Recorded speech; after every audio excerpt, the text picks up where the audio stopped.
So we're on our way to Lone Pine. Okay, so we can easily drive a 4-hour trip without stopping because we're in a Lucid Gravity, baby. Let's do it. 2 hours later. I need to pee so bad. I cannot hold it. I have to pee so bad. Hour and 16 minutes.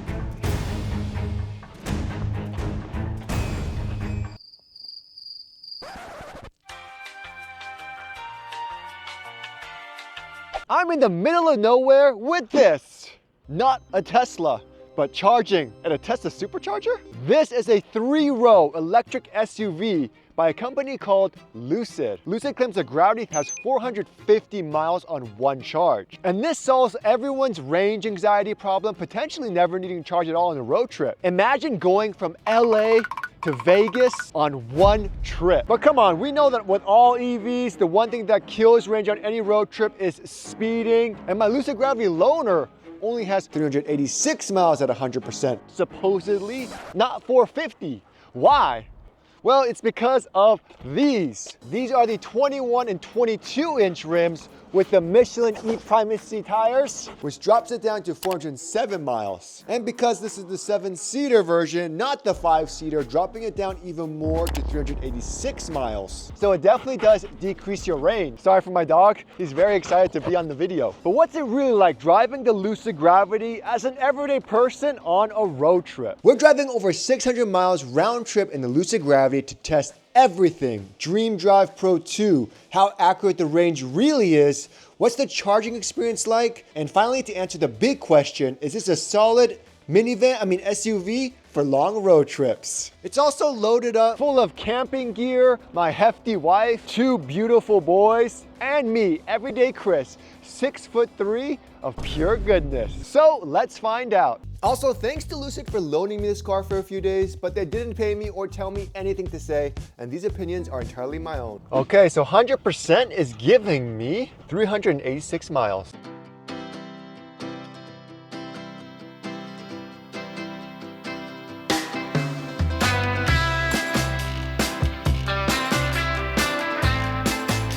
When I first set on the trip, the car said I'd arrive with 22% battery, which is the equivalent of 86 miles. Let's see if it's accurate. But as I started driving uphill, that number slowly slipped. 19, then 17%. It's pretty normal in EV when you're going uphill, but I found myself checking it more than I wanted to. Not long after that, the fog started creeping in and the Dream Drive Pro stayed engaged without any issues. Hands-free.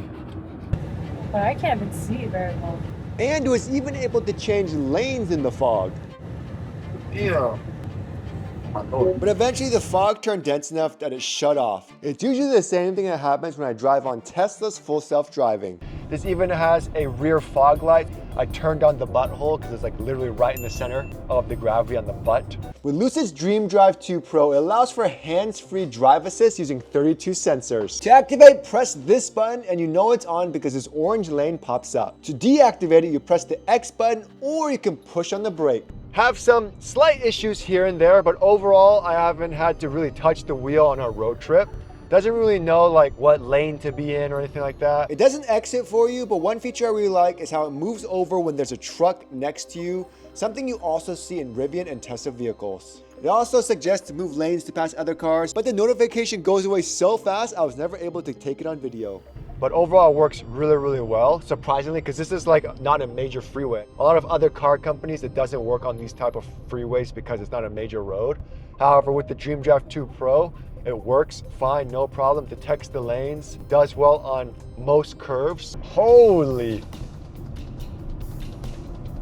Did not slow down for me. I was just trying to take that curve at 75 miles per hour. So one thing I noticed is that when you turn the steering wheel while you're on Dream Drive Pro, it does not disengage Dream Drive Pro. Not only that, I feel like on the curve, look right now, it kind of messes up sometimes when there's a merge. If you hit the turn signal on major freeways, like the 5 or the 15, it'll change lanes on its own. But on roads like Highway 395, it wouldn't do it. The nice part is though, if you change lanes yourself, Dream Drive instantly takes back over and you don't have to turn it back on. But it does take a second to get used to. One thing I noticed, kind of similar to early Tesla Autopilot, is that it does ask you to keep your hands on the wheel, like a lot. It's meant to make sure you're paying attention, but it was a little annoying. So overall, the most important thing is, can I drive hands-free with that reduce that driver fatigue. And yes, I can, even on non-major roads. And of course, it's not gonna be as good as Tesla, but this feels like 5 to 6 year old Tesla autopilot. And it's not a bad thing because every other car brand is the exact same.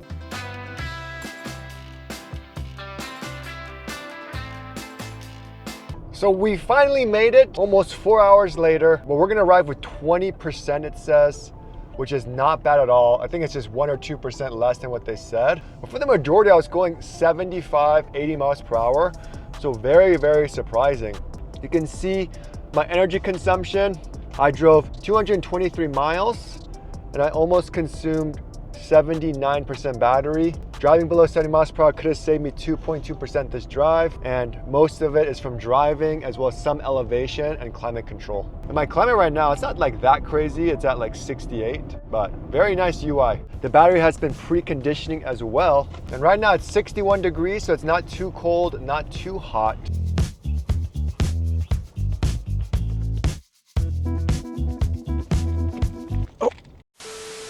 So right now it's 8:12 a.m. We're at 19%. We were at 20% when we arrived, but because I was talking and filming and all that stuff, we dropped down to 19. We're gonna go ahead and charge the Tesla at a Tesla Supercharger. Oops. We're gonna go and charge the Lucid Gravity at a Tesla Supercharger. At our camping destination in Mammoth Lakes, there's only 2 Tesla Superchargers. One is 150 kilowatts, the other one is 250 kilowatts, and the Lucid Gravity is only compatible with the 250 kilowatt station. So it does decrease some of the supercharging stations, but luckily Tesla is making more and more newer superchargers, which means there's more compatibility. Now the one thing, Lucid Gravities and most other non-Teslas are supported with most newer 250 kilowatt Tesla superchargers. The cool thing with the Lucid Gravity is that it's not hogging 2 spots because it's the same area as the Tesla charge port on the left backside, which is awesome. Other car brands like Rivian, even the Ford F-150 Lightning, it's usually on the front left. So you're actually hogging 2 spots if you charge at a Tesla Supercharger. It's super stressful, but with Lucid Gravity, it's awesome. I'm not hogging 2 spots, stress-free. I feel like I'm driving a Tesla. But seriously, it's so easy. Tesla NACS charge port, grab it, and I plug it in, and I'm done. Time check is 8:14, getting 168.9, 70, 186. Another crazy thing with the Lucid Gravity is the Lucid engineering team did some sort of mechanical something so that it holds a higher state of charge longer. Essentially, even though this can't hit 250 kilowatts or more, even though technically it can hit up to 400 kilowatts, but the Tesla Supercharger cabinets are limiting that speed, it can sustain a higher power longer, which is super awesome. After I plugged in at 19%, the charging rate ramped up and hit 220 kilowatts at 30%. It then stayed around 219 to 220 kilowatts until 47%, which is about 6 minutes, which is very, very good. So with a lot of Teslas, it will like kind of go up like this, and it just drops down like this. But with the Lucid Gravity, it goes up and it just kind of stays like this, which is exactly what you want. And even up to 80%, it was still charging at 120 kilowatts. In my Tesla at 80%, I get around 50 to 55 kilowatts. All right, 80% charging complete. It's now 8:40, but we added 71 kilowatt hours, gained 236 miles. The total time to charge was 26 minutes and the cost was $44.02. But one con to not having a Tesla is the Tesla supercharging rates are more expensive. At this location, it costs a whopping 62 cents a kilowatt hour, compared to if you have a Tesla, it only costs 44 cents. And there were times it would say unknown, so I didn't know how many were available or out of order. And just for reference, if you were to drive the Lucid Gravity on the daily, a lot of people don't say that. Like, you know, it says a lot of EVs, they save these extra miles, but what is that 80%? That's what you really want to know. 310 miles is how many miles you'd have daily driving, which is not bad because normally you charge to 80%, so you don't want to ruin the battery health, so that's why.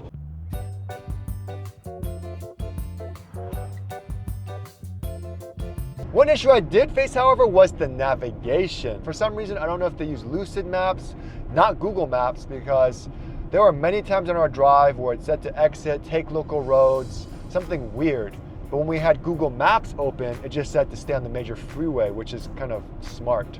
So I don't know what they're using, but I highly recommend having Google Maps open when you are using the navigation just in case. Also, the navigation shows alternative routes with time and range, which I like, but it is a bit confusing. It says plus 4%, it sounds like you'll gain range, but it really means you'll lose 4%. So at least it tells you that, that's cool. So 20% we're supposed to arrive. If I click on this route, it says we're gonna arrive at 16%, but minus 4%, it should be the opposite. It should be minus 4% plus 4% because we're gaining percentage. But I do like how they have that feature. And Lucid is actively improving. After I posted about the confusion on X, they replied and said their team is working on it. And I mean, I just got a software update yesterday to fix some bugs and stuff. They're always pushing out software updates. That's what makes Rivian and Lucid, those tech companies, so cool. They're always pushing software updates, making it better. Now I can have some fun. We're on curvy roads now, and man, it's just like I remembered it. It's so good with the control. Handling is amazing. I can really take these turns. It's so effortless, so easy, and this thing is so big, which is the crazy part. I like how this car can go a little off-roading. It has so much control, so much power. They don't have an off-road setting yet, but there's different drive modes. You have smooth, swift, and sprint. Smooth, that's the best for road trips as it really just softens up the suspension. And I like how you can also change the ride height. On freeways, it's on auto, it's gonna change it to low, and that's the best for range efficiency, which is great. Sprint really tightens up the steering, stiffens up the suspension. Great if there's lots of turns and curves. But for the road trips, I want the most smooth, comfortable ride. So we're gonna keep it on smooth. 12 seconds later. Man, I missed it! But you can't just have a car with great driving dynamics and not a good sound system. So how's the sound system in the Lucid Gravity? Especially when I want to listen to my K-pop Demon Hunter soundtrack. My little soda pop. The sound system is so good. I also want to say, but the interior is whisper quiet. Let's see how it is. I'm going 75 miles per hour on this freeway. 63 dBs. No like wind noise. It's like just has the same drag coefficient as a Tesla Model X. So it's sleek, it's streamlined, and it's just so quiet in here, which is really important, especially if you have an EV. But we've been driving for almost 3 hours now. My back and butt's hurting a little bit. Let's check out the massage seats. Press this button here, and then here's the massage seats. They have different ones to choose from. You can control how intense you want it. I like rolling, and it feels so good, both for the passenger as well. So I gotta hook it up with Everydaychris, and that is nice. It doesn't just get the back, it gets like the butt and the thighs, and they feel like they're little actual balls. They actually feel like massage seats, not like the air lumbar support thing.